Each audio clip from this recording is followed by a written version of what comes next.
வணக்கம் நண்பர்களே. இந்த வீடியோவில் நம்ம பார்க்க போகிறது பீவப். பீவப்னு சொன்னால் என்ன? இரு என்ற அர்த்தம்.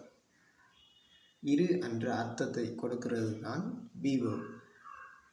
அதை இறந்த காலத்தில் எப்படி பயன்படுத்த போகிறோம், நிகழ்காலத்தில் எப்படி பயன்படுத்த போகிறோம், எதிர்காலத்தில் எப்படி பயன்படுத்த போகிறோம் என்று பார்க்க போகிறோம். ஐக்கு இறந்த காலத்தில் வாஸ் யூஸ் பண்ணணும், நிகழ்காலத்தில் ப்ரெசன்ட் டென்ஸில் ஆம் யூஸ் பண்ணணும், ஃபியூச்சரில் will be, you we they இந்த மூன்றுக்கும் இறந்த காலத்தில் வ யூஸ் பண்ணணும், நிகழ்காலத்தில் ஆ யூஸ் பண்ணணும், எதிர்காலத்தில் வில் பி யூஸ் பண்ணணும். ஹீ ஷீ இட் இந்த மூன்றிற்கும் இறந்த காலத்தில் வாஸ், நிகழ்காலத்தில் இஸ், எதிர்காலத்தில் will be. I was a teacher நான் டீச்சராக இருந்தேன். ஐ எம் அ டீச்சர் நான் இப்போ டீச்சராக இருக்கிறேன்.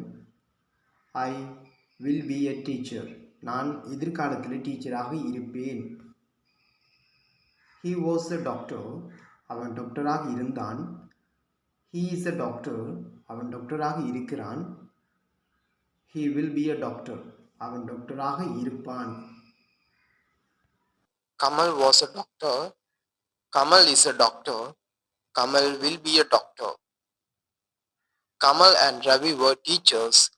Kamal and Ravi are teachers. Kamal and Ravi will be a teachers.